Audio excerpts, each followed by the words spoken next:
Today I'm going to flip the UFC on its side. We're going to see what would happen if there were height divisions instead of weight divisions. At the time of the recording, there are 150 active UFC male fighters inside of UFC 5, the shortest being 5'4" Henry Cejudo and the tallest being 6'7" Alexander Volkov. I looked at and considered many different ways of splitting all of these heights up into divisions, but I went with a 5-division system. From 5'4" to 5'6" is the very short division. Out of its 12 fighters, half of them are flyweights, and the two heaviest are lightweight Josh Emmett and Alexander Volkanovski. From 5'7" to 5'9", we have the short division, which hosts 37 fighters, which includes the last of the remaining flyweights, but there is one outlier here and the favorite to be crowned champion because of his weight. It is none other than 185-pound Kelvin Gastelum. At 5'10" to 6 foot is the average height division, which has the most fighters of all divisions with 46. This is also the most diverse division by weight, including 5'11", 135-pound Sean O'Malley, while also including guys like 6 foot, 205 pounds Alonzo Menifield. From 6'1" to 6'3", we have the tall division, which hosts 41 fighters. The first heavyweights appear in this division and amount to 8 of them, but it also includes another huge outlier, 155-pound Jalen Turner. He now has men in his division that are over 100 pounds heavier than him. And for our last division, we have the very tall division, which includes heights from 6'4" to 6'7". There are 14 fighters in this division, all of which are light heavyweight or heavyweight, and 11 out of those 14 are 6'4", which is by far the most competitive height in the UFC, including fighters like John Jones, Israel Adesanya, Alex Pereira, and many more. So after assembling these divisions, I put all of these fighters into a single elimination tournament, which will end up deciding the champion and the top 3 contenders in each height division. I did give some higher rankings and buys to the heavier opponents in each division because obviously, even if they are worse pound for pound fighters,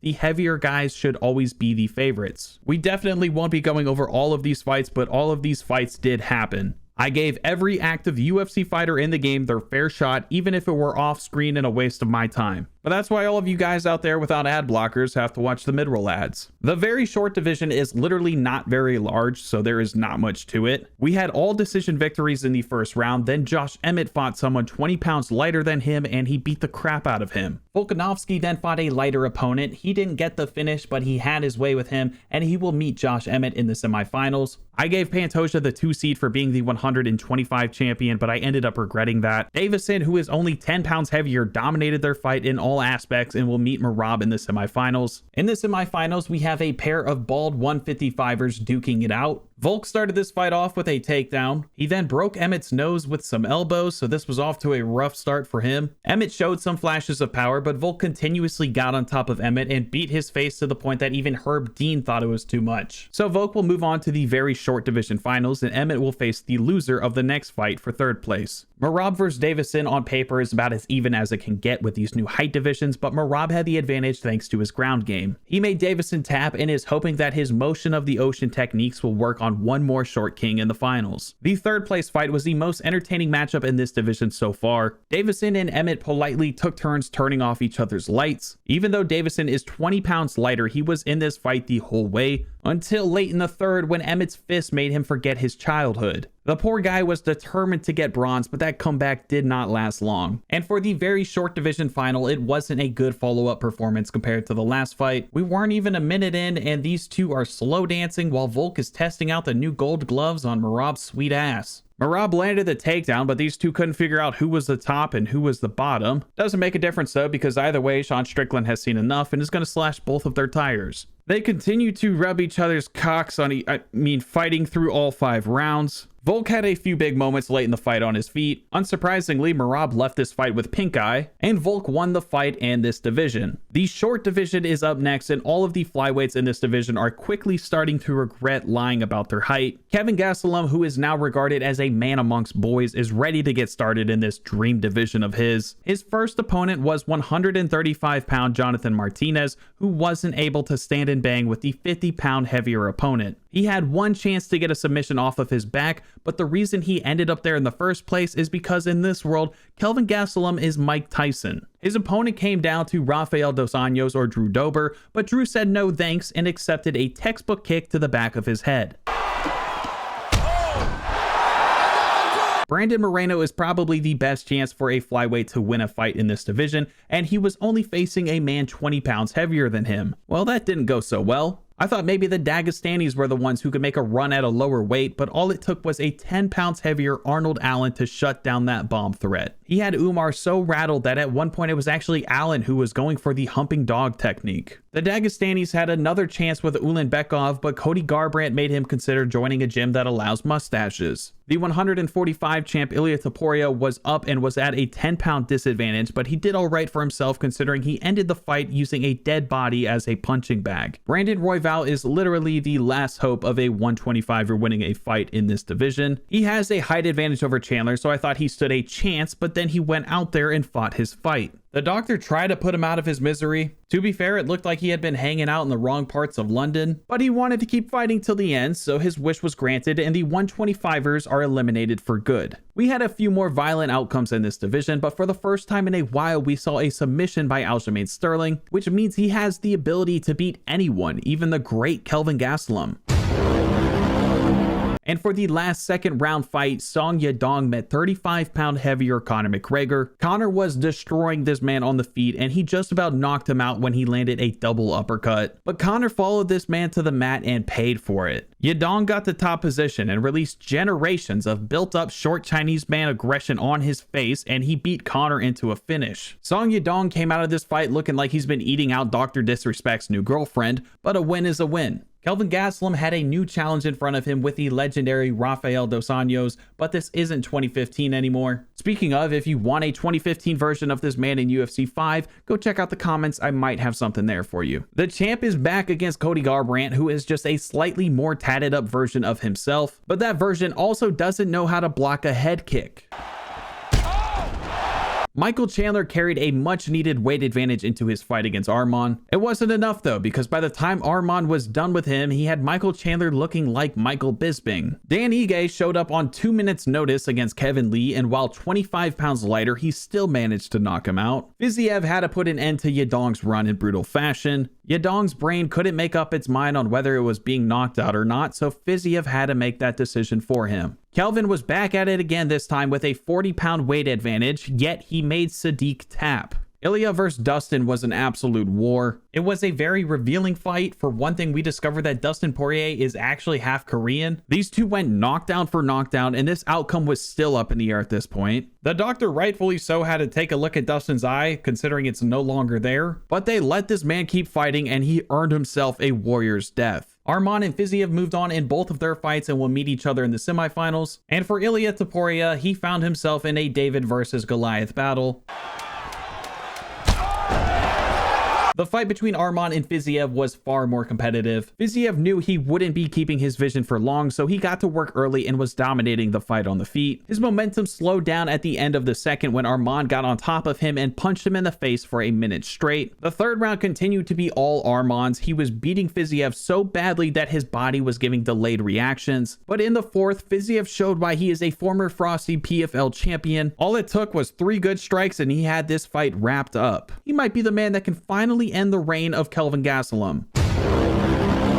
For the third place fight, Ilya just accepted his fate. And for the championship fight, we have none other than the great Kelvin taking on the pound for pound most dangerous man in this division, Rafael Fiziev. Well, this fight had a rough start for Fiziev. He was stunned with the second punch and knocked down with the fourth. Fiziev did nothing in this fight besides adding on to the highlight reel of Kelvin Gastelum, but maybe it's time we realize that in an alternate universe, Kelvin Gastelum is the baddest man on the planet. So far, the heaviest fighters in each height division have won their respective divisions, but for the average height division, we have our broadest range of builds yet. The big guys to look out for in the average division are the 2 light heavyweights, Jared Cannonier and Alonzo Menefield. For Jared's first fight, he's fighting a respectable 170 pounds Jake Matthews. I will say he passed that test with flying colors. The 170-pound champ Leon Edwards was given a super easy fight against 42-year-old Matt Brown, and he lost by split decision. Gunnar Nelson ruined the Colby vs. Usman matchup I had planned, and somehow he took this sick joke even further by defeating 15 pounds heavier Kamaru Usman by a split decision. Max Holloway might be the best boxer in the UFC in real life, but he does not come close to Li Jingliang in UFC 5. This isn't the first time I've seen Li fight like a god, and it certainly will not be the last. O'Malley, the 135 champ, is definitely out of place, but he's definitely capable of handling Beneil Dariush, but not in the eyes of UFC 5. Whitaker and Oliveira won their matchups and will meet in the next round. Gaethje was dominating Gamrot and was up 2 rounds heading into the third, but with 2 minutes left, he had the bright idea of getting knocked out. Saint Denis beat the 30 pounds heavier Anthony Hernandez by decision, and when it came to the other 205er in this average height division, Alonzo Menefield did alright against Moicano.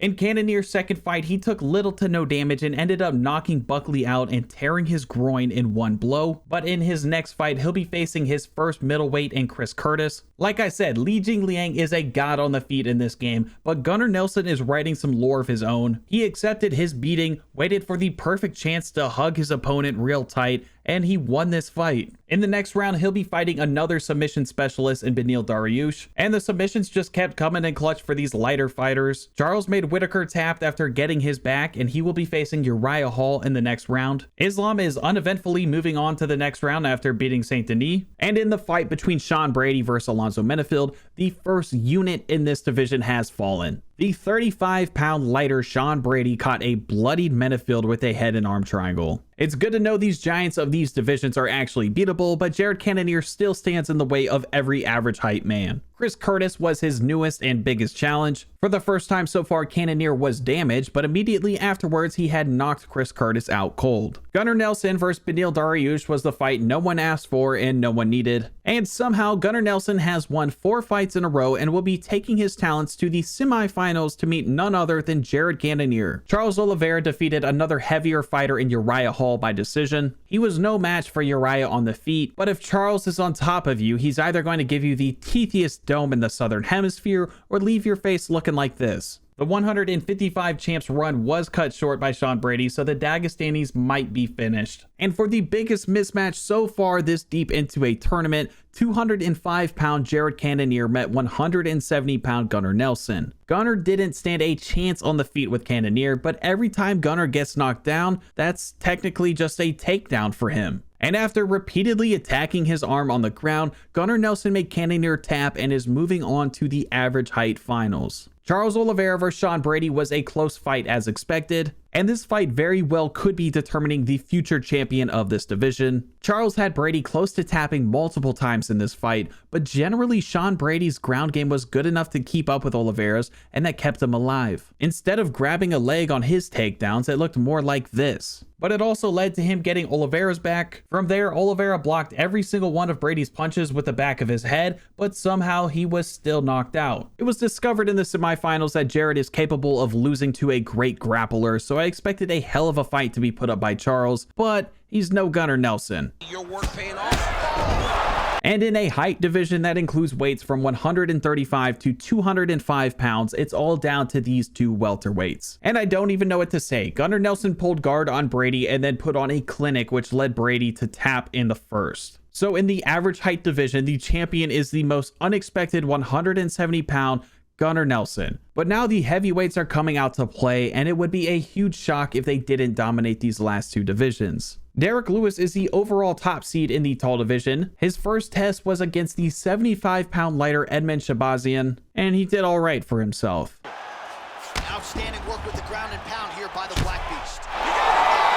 His opponent in the next round was going to be tough either way, but it's going to be 205 Khalil Roundtree, who had a statement knockout over Shavkat. The lightest fighter remaining, 6'3", 155-pound Jalen Turner, had a chance to do the unthinkable against Yuri. He had Yuri rocked at one point, which is insane, but eventually all of that blunt trauma to the head got the best of this freak of nature. He is not discriminating. Huge elbow. RB kill.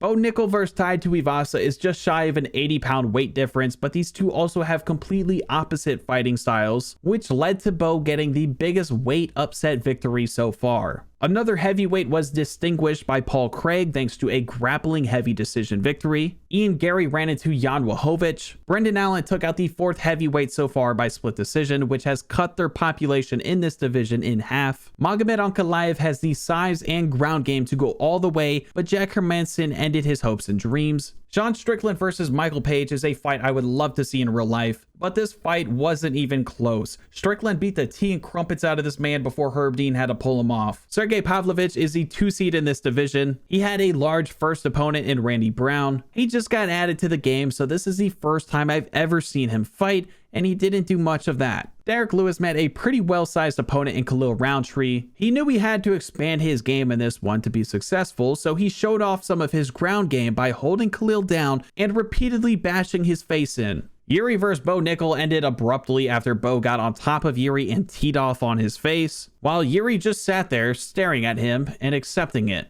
Dana's gonna make us like this guy one way or another, and clearly that plan is carrying over into UFC 5. Although we'll see how that goes against Derek Lewis in the next round. Uzdemir has quietly worked his way into the quarterfinals, but he still has a tough path in his way against either the 185-pound champ or the heavyweight Sambo specialist. Thankfully for him, Duplessis brought his A game. He was somehow stunning a man 75 pounds heavier than him, and even though his arms probably can't reach around his neck, he still won by a guillotine. Hamzat lost by decision to Paul Craig. I really expected this man to thrive in this environment since he no longer is required to make weight. The next 3 fights all went to the heavier fighter, including Sergey Pavlovich, who beat the brakes off of Sean Strickland. Sean was just too proud to be finished by a Russian, and now he'll never get the chance to beat kids of his own someday. For the semifinal spot, we have Derek Lewis meeting Bo Nickel. Bo threw all 260 pounds of Derek Lewis around the cage like it was nothing. It didn't help that Derek forgot how to throw a punch, and somehow in the third, Bo was out striking Derek after giving him a short opportunity to prove himself. And in the end, Bo easily won this fight by unanimous decision. Duplessis continued his streak of taking out heavier opponents, but of course now in the semifinals, he'll be meeting Bo Nickel at an even weight. The next 2 matchups were also even weight fights. Jan won his fight over Paul Craig after avoiding several testicle submission attempts, and Sergey won his fight in a bit more violent fashion. Bo Nickel versus Duplessis was the most competitive fight in this division. Bo won the first round with his wrestling, and the second Drakus had his chances with the submission attempts, and the third Drakus gave Bo a much-deserved taste of his own medicine with ground control and ground and pound. The fourth easily went to Bo after the majority of the round was spent by him on top. It took 5 rounds for them to exchange on their feet, but it finally happened in the opening seconds of the 5th,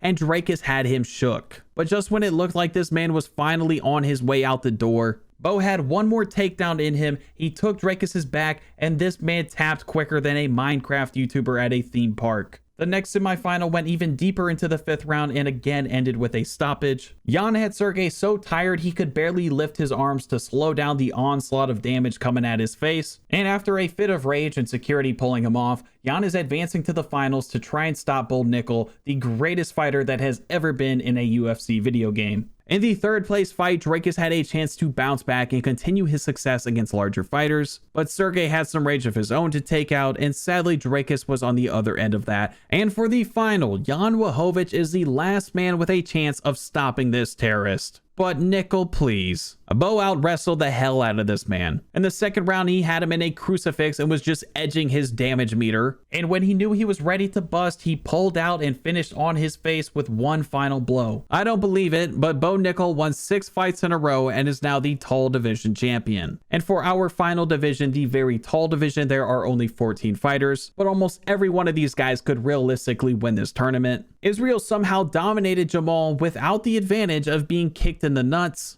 Blades beat Gustafsson by decision. Pereira met Dominic Reyes and did the opposite. Stipe and Rakic won by some boring decisions. And where's Johnny Walker when you need him? Oh, here he is now.